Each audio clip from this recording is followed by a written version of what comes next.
من البنات بتفكر في طريقه عشان تاخر الدوره عشان تصوم رمضان كامل او اثناء رحله الحج والعمره، ربنا يكتبها لنا جميعا. قبل ما اقول لك الحل لازم تاكدي لي على 3 حاجات. اول حاجه لازم تتاكدي 100% ان مفيش حمل. تاني حاجه لازم تتاكدي ان ما عندكيش تاريخ سابق من حدوث جلطات وما عندكيش مشاكل في الكبد. ثالث حاجه لازم تتاكدي من الناحيه الدينيه اذا كان الموضوع ده حلال او حرام، لان انا مش شيخ.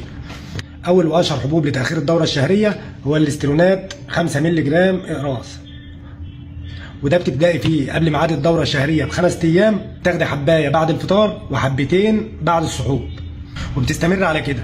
وطول ما انت بتاخدي الحبوب دي عمر الدوره ما هتنزل، واول ما هتبطليها الدوره هتنزل خلال 3 ايام.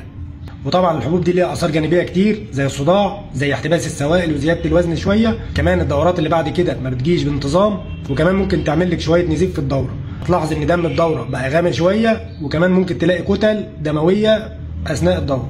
مش عايزك تقلقي خالص، دي كلها اثار جانبيه من الاستيرونات.